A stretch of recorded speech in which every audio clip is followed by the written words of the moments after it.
नमस्कार, आपका स्वागत है। मैं हूं आपके साथ ज्योति निषाद। बुलेटिन की शुरुआत करते हैं। दिल्ली में मुख्यमंत्री नायब सिंह सैनी ने एक आर्य समाज कार्यक्रम में हिस्सा लिया। बता दें कि हरियाणा के मुख्यमंत्री नायब सिंह सैनी ने दिल्ली में आयोजित अंतर्राष्ट्रीय आर्य महासम्मेलन 2025 में मुख्य अतिथि के रूप में शिरकत की।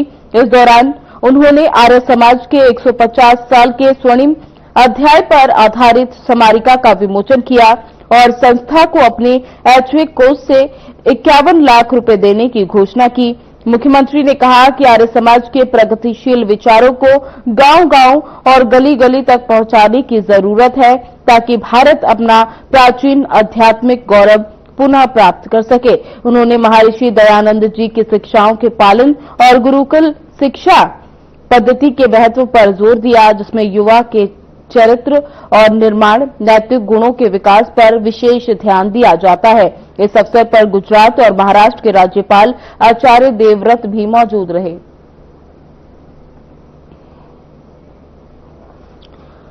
आपको बता दें कि हरियाणा के मुख्यमंत्री नायब सिंह सैनी ने दिल्ली में आयोजित अंतर्राष्ट्रीय आर्य महासम्मेलन 2025 में मुख्य अतिथि के रूप में शिरकत की। इस दौरान उन्होंने आर्य समाज के 150 साल के स्वर्णिम अध्याय पर आधारित स्मारिका का विमोचन किया।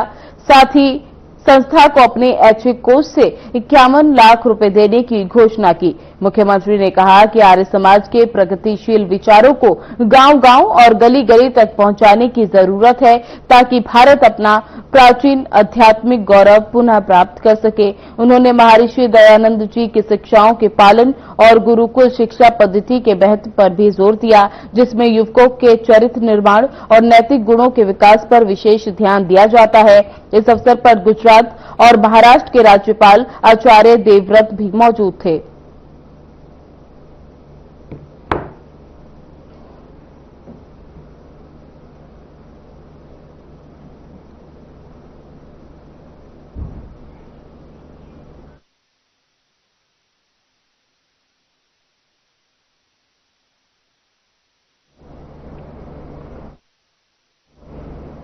मुख्यमंत्री नायब सिंह सैनी ने भारतीय महिला क्रिकेट जीतने पर हार्दिक शुभकामनाएं दी। आपको बता दें कि मुख्यमंत्री ने भारतीय महिला क्रिकेट टीम को विश्व कप फाइनल में ऐतिहासिक जीत के लिए हार्दिक बधाई और शुभकामनाएं दी। सोशल मीडिया पर पोस्ट कर सीएम सैनी ने लिखा कि हमारी बेटियों ने अपने उत्कृष्ट प्रदर्शन, आदमी जज्बे और टीम भावना से न केवल भारत का मान विश्व मंच पर बढ़ाया, बल्कि हर देशवासी के हृदय में गर्व और उत्साह की लहर दौड़ी है। साथ ही सीएम ने लिखा कि ऐतिहासिक जीत नारी शक्ति के उस अटूट साहस और संकल्प का प्रतीक है जो ये संदेश देती है कि जब नारी आगे बढ़ती है तो राष्ट्र नई ऊंचाइयों को छूता है। देश को आप पर गर्व है।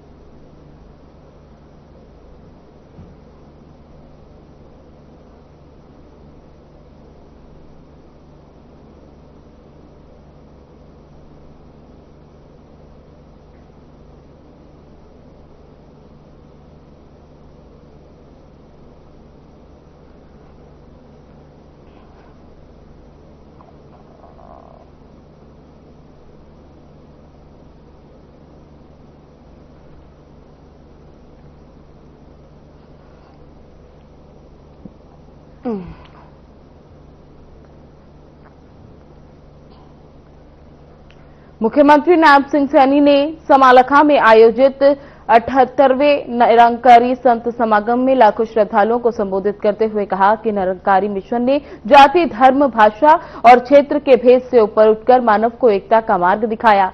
इस मिशन ने वर्षों से समाज में प्रेम, एकता, मानवता और ईश्वर ज्ञान का संदेश फैलाया। जब भी इस तरह के कार्यक्रमों में श्रद्धालु एक छत के नीचे एक नाम और एक भावना के साथ एकत्रित होते हैं, तब ये धरती शांत और करुणा की जीवंत मिसाल बन जाती है। मुख्यमंत्री ने निरंकारी समागम के बतौर मुख्य अतिथि शिरकत की। उन्होंने समलखा में आयोजित निरंकारी संत समागम में उपस्थित श्रद्धालुओं को हृदय की गहराइयों से अपनी बधाई और शुभकामनाएं दी।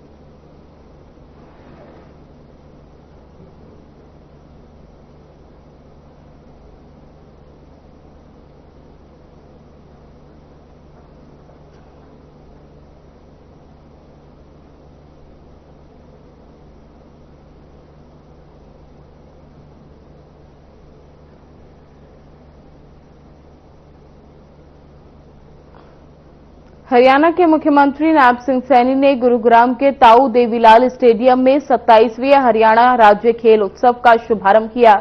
इस अवसर पर उन्होंने कहा कि हरियाणा की युवा ऊर्जा और खेल सुविधाएं आज एक नया इतिहास बना रही हैं और प्रधानमंत्री नरेंद्र मोदी के नेतृत्व में भारत को एक उभरती खेल शक्ति के रूप में देखा जा रहा है। मुख्यमंत्री ने खेल नस्रियों के विकास, खिलाड़ियों को वित्तीय सहायता और रोजगार की योजनाओं का भी उल्लेख किया। इस उत्सव का शुभकार महाबली चीता है, जो हरियाणा के खिलाड़ियों की तेज रफ्तार और साहस का प्रतीक है।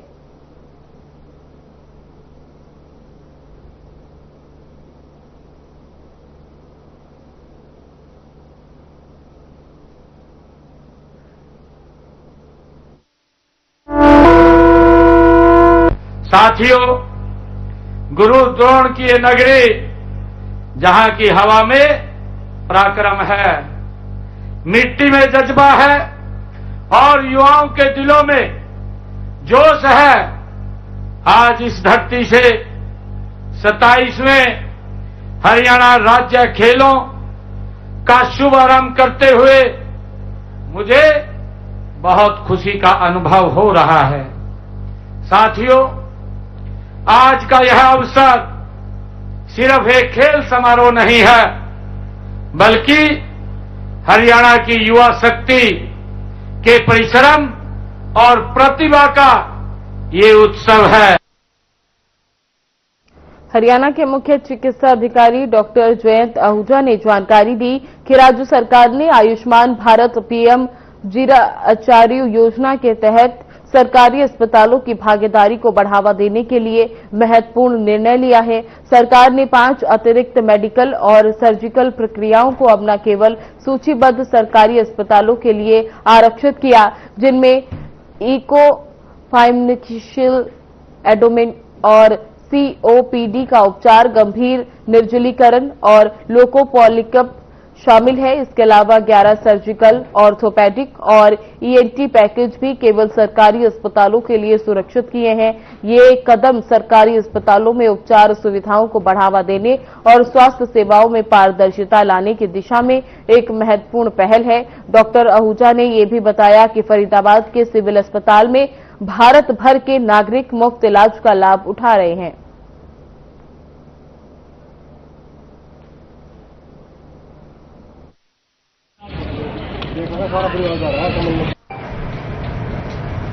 देखिए, इंटेंसिव केयर यूनिट तो पहले ही हमने शुरू कर दिया था। अब नया जो हमने जोड़ा है वो है नी ट्रांसप्लांट एंड हिप ट्रांसप्लांट। जिन मरीजों को अत्यधिक दिक्कत आती है चलने फिरने में, जिनको फ्रैक्चर हो जाता है या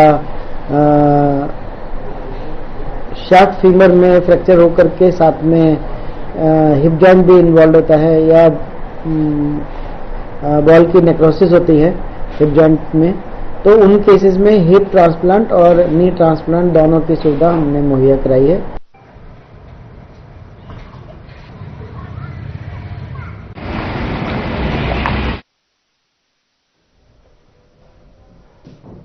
हिसार जिले के नारनौद उपमंडल के गांव खांडाखेड़ी में शहीद हवलदार पवन सिद्धू का राजकीय सम्मान के साथ अंतिम संस्कार किया गया।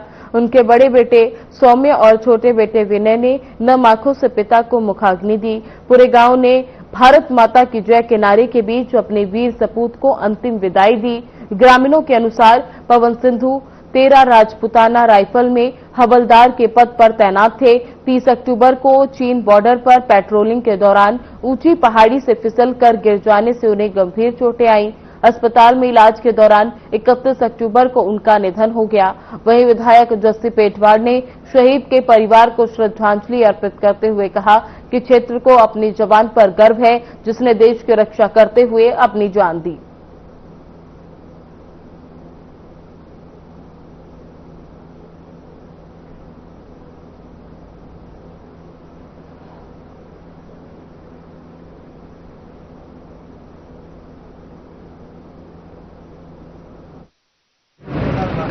जो हमारा गांव के ये पवन सिद्धू थे, धर्मपाल के लड़के, ये मतलब उसमें फौज में शहीद हुए हैं। हमारे चाचा जी लगते थे।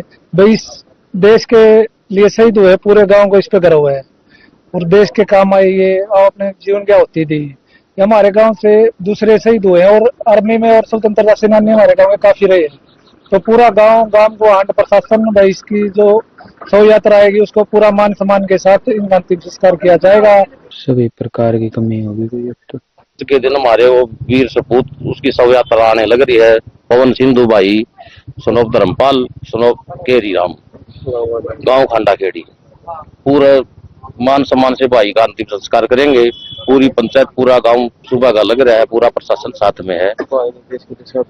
देश के लिए शहादत लिए हमारे लिए गौरव की बात। देश के लिए जान दे। तो क्या चाहते थे आपके पापा आपसे? यही कि बड़े होके आर्मी में या पुलिस में अपनी तैयारी अच्छी करना, यही ठीक ठाक है। और कैसे है आगे के पढ़ाई के बारे में वीडियो कॉल पे या नेटवर्क रहता नहीं था, मैसेजों में बात होती थी। अच्छा, तो जैसे बड़े हुए क्या कहते थे, बड़े हुए क्या बनना है? पढ़ाई करनी है और आगे पुलिस या आर्मी में भर्ती करनी है। मैं कृष्ण कुमार नायब तहसीलदार बास। आज ये हमारा एक जवान शहीद हुआ है, जो बहुत ही गर्व की बात है हमारे लिए। जो हमारे देश के जवान इस तरह जो हमारा गौरव ऊंचा किया हमारे देश का, तो आज इस दुख की घड़ी में सारा प्रशासन इनके साथ से। आज गांव खांडा खेड़ी के जो शहीद जवान पवन सिंह सिंधु जी जो शहीद हुए हैं, उसका पूरे ग्रामवासियों को और पूरे राष्ट्र को खेद है। और ऐसे जवान की शहादत में हम सभी साथियों को नमन करना चाहिए। मैं भी नरेंद्र पांचाल अपनी तरफ से अपनी तमाम ग्रामवासियों की तरफ से इस भावभीनी श्रद्धांजलि में समर्थन के रूप में उपस्थित हुआ हूँ। लाडले पोते थे, वो देश के लिए जो है अपनी ड्यूटी दौरान चीन बॉर्डर पे उन्होंने अपना जो है शहादत दिया है, बहुत बड़ा बलिदान दिया है और गांव का और इस देश का और हल्के का जो है अपना नाम किया है। जो हमारे गांव के लिए शहीद हुए हैं, पवन सनोप धर्मपाल गांव खांडा खेड़ी का निवासी थे। मैं उसका और मेरे चाचा जी लगते थे। उन्हें गांव के लिए और पूरे देश के लिए अपना मान सम्मान ऊंचा किया है। देश के लिए अपनी जान न्यौछावर कर दी। अब गांव वाले बच्चों को बहुत सा प्रेरित किया उन्होंने। जो उसकी दुखदायी यात्रा के लिए पूरा गांव पूरा प्रशासन उसके सहयोग के लिए गांव में आया हुआ है। स्टेडियम में जाना, जहाँ भी बच्चे फौज के लिए तैयारी करते हैं, अकेडमियों के अंदर जाना। मैं मेरे भाई पे पूरा फख्र करता हूँ कि देश के लिए शहीद हो, बहुत बढ़िया काम। जो अभी जैसे उनका पार्थिव शरीर लेके आ जा रहा है, पूरे गांव का मान सम्मान के साथ उनकी अंतिम यात्रा दिखाई जाएगी, इस पर क्या कहते हैं? ये पूरा गांव और पूरा देश सहयोग कर रहा है, बढ़िया। गमगीन इसलिए कहूंगा कि एक हमारे खांडा खेड़ी के हमारे भाई पवन सिंधु देश की रक्षा करते हुए इंडिया और चाइना बॉर्डर पे शहीद हो गए और आज समस्त इलाके में बड़ी दुखद ये घटना घटी है। इसलिए सारे इलाके में शोक की लहर है और आज भाई पवन को समस्त सैनिकों ने, जिला बोर्ड के समस्त प्रशासनिक अधिकारियों ने और इलाके के सभी आमजन ने उनको श्रद्धांजलि अर्पित की।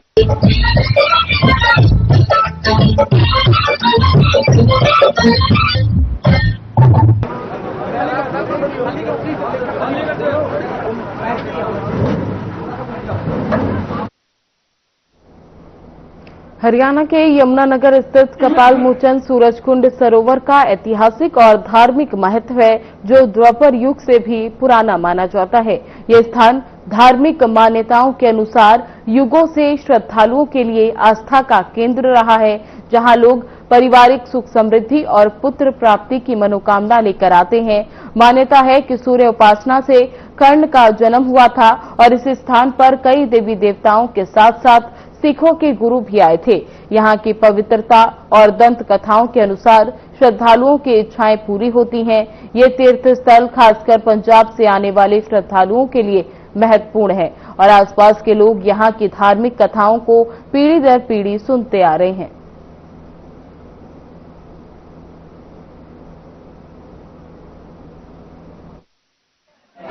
जब कुंती 14 साल की थी ना, उन्होंने भगवान सूर्य देव की तपस्या की। उसकी तपस्या से प्रसन्न होकर सूर्य देव प्रकट हुए। जब वो प्रकट हुए तो उनको आपस में प्यार हो गया जब प्यार हुआ तो उनका एक बच्चा हो गया। कुंती बोल रही है भी मैं तो अब अनमैरिड हूँ, ये बच्चा मैं कैसे रखूंगी। भगवान कहते हैं आप इसको ना एक लकड़ी के बॉक्स में डालकर समुद्र में तैर दो। यही वही समुद्र दरिया है, सरोवर है, जिसमें कुंती ने अपने बेटे को कर्ण को यहाँ पे उतराया था और एक भील ने उठा लिया और बहुत बड़ा योद्धा बना।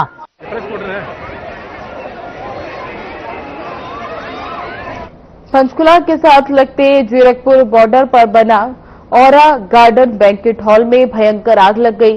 ये औरा गार्डन जीरकपुर में शिमला रोड पर पंचकुला बॉर्डर पर स्थित है। मिली जानकारी के अनुसार औरा गार्डन में भीषण आग शादी समारोह के दौरान लगी, जिसके बाद अफरा तफरी मच गई। लोग किसी तरह अपनी जान बचाकर बाहर निकले। औरा गार्डन के साथ लगते शेखो बैंक्वेट हॉल भी आग की चपेट में आ गया। हॉल के अंदर शादी का कार्यक्रम चल रहा था, तभी ये आग लग गई।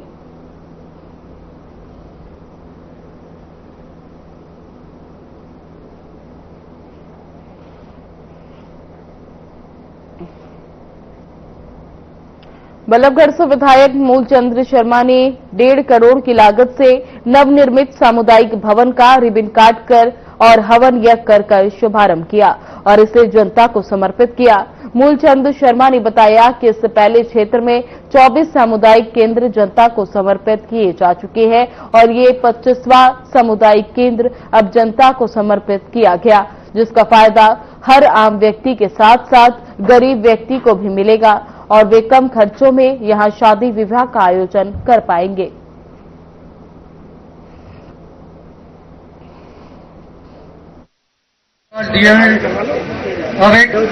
आर्यनगर के लोगों को सबसे जो समुदाय भवन आज बनकर तैयार हुआ है, 1.5 करोड़ की लागत से आर्य नगर का ये समुदाय भवन बनकर तैयार हुआ है और उसके साथ साथ भी जो कि रोड है, सीवर है, नाली है, उनकी हमने 4 दिन पहले इसकी शुरुआत की थी। और जो समस्या जो बहुत लंबे समय से इनकी डिमांड थी, जर्जर इसकी हालत थी, कोई आदमी शादी नहीं करता, प्रोग्राम नहीं कर सकता था। और मेरा ये कहना है कि इस तरह के समुदाय भवन जो बनाए हैं, इस तरह के शहर में आज 25 हमारे समुदाय भवन बन चुके हैं और जो आज पहले 24 थे, 25 में शुरुआत, 25 में नए एंट्री है कि इसमें आने वाले समय में जो शादियों के दिन है इसका लाभ लोग। हरियाणा कांग्रेस अनुशासनात्मक कमेटी की पहली बैठक आयोजित हुई। बैठक में कमेटी के चेयरमैन धर्मपाल मलिक, सदस्य पूर्व सांसद पूर्व कैलाश हुसैनी, विधायक अकरम खान, पूर्व विधायक अनिल धनतोड़ी, सदस्य सचिव रोहित जैन मौजूद रहे। बैठक के दौरान धर्मपाल मलिक ने कहा कि पहले भी कमेटी बनी थी, तब भी मैं ही चेयरमैन था। हरियाणा में अनुशासनात्मक कमेटी की जरूरत थी। पार्टी हाईकमान ने कमेटी का गठन किया। हमने हरियाणा में 5 जोन बनाए हैं, एक जोन में 4 से 5 जिले हैं। जल्द ही विचार का दौरा शुरू किया जाएगा। जिले में जाकर कार्यकर्ताओं से बात करेंगे। शासन समिति का गठन करना चाहिए और हम ने आज बहुत डिटेल में बातें की हैं। जो आप प्रश्न पूछेंगे उनका मैं उत्तर दूंगा, लेकिन बहुत संक्षिप्त में हमने कुछ चीजें पर निर्णय लिया है। पहला निर्णय तो हमने ये लिया है कि हमने 5 जोन बनाए हैं हरियाणा के, उनमें ये कमेटी जाएगी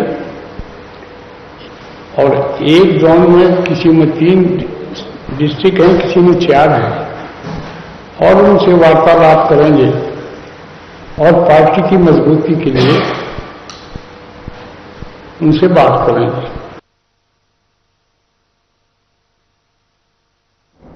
जननायक जनता पार्टी द्वारा फरीदाबाद तिगांव विधानसभा के राजपुर गांव में आयोजित युवा योद्धा कार्यक्रम में दिग्विजय चौटाला पहुंचे। इस दौरान अजय सिंह चौटाला ने मंच से युवाओं के साथ संवाद किया और राज्य की कानून व्यवस्था और बेरोजगारी पर जमकर हमला बोला। दिग्विजय चौटाला ने सबसे पहले हरियाणा में बढ़ते क्राइम को लेकर मुख्यमंत्री नायब सिंह सैनी पर निशाना साधते हुए कहा कि हरियाणा में आज हालात इतने बिगड़ चुके हैं कि हर दिन गोलियां चल रही हैं, लूटपाट और हत्या की घटनाएं बढ़ती जा रही हैं। मुख्यमंत्री को शर्म आनी चाहिए और उन्हें अपनी कुर्सी छोड़ देनी चाहिए, क्योंकि उन्होंने प्रदेश को पूरी तरह बदमाशों के हवाले कर दिया है। उन्होंने कहा कि हरियाणा आज क्राइम कैपिटल बन चुका है।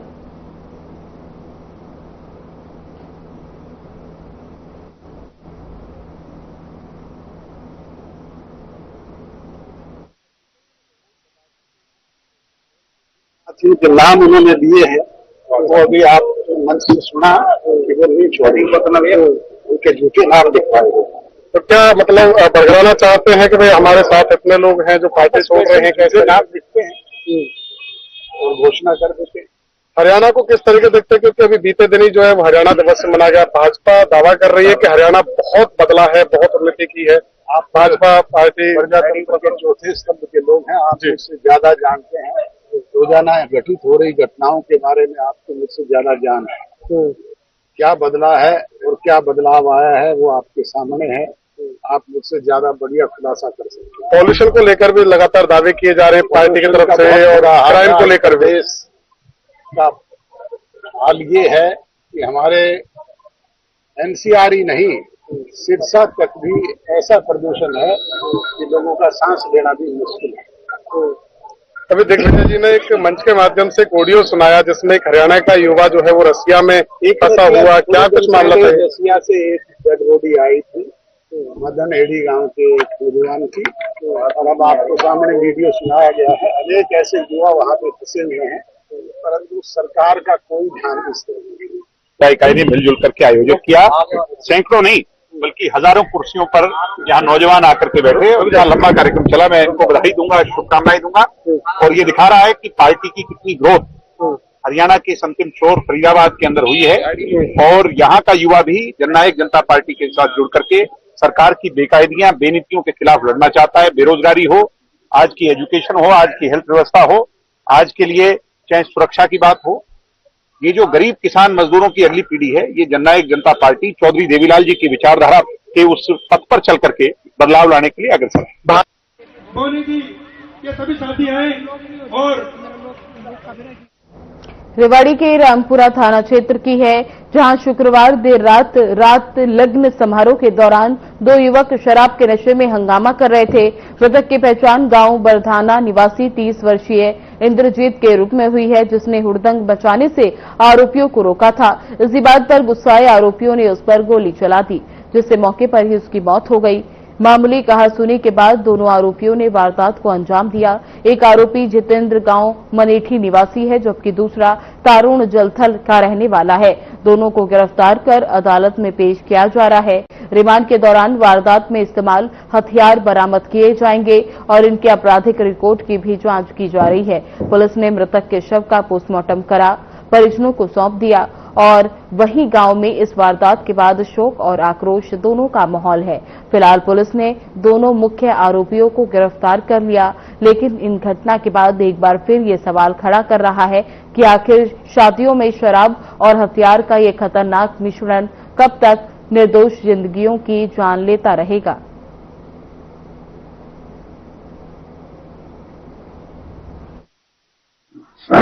देखो, ये 31/10 को रात्रि में करीब सूचना मिली थी हमें 10:30 बजे कि पीथड़ावास गांव में कोई लगन समारोह में झगड़ा हुआ है। हमने वहां पहले अपने ARV को भेज दिया था। उसके बाद SHO साहब भी मौके पर पहुंच गए थे, और उसके तुरंत बाद मैं भी मौके पर पहुंच गया था। तो मामला हमने जाकर के SHO साहब ने हमने ये देखा कि भाई फिलहाल बुलेटिन में बस इतना ही। बने रहे हमारे साथ। नमस्कार।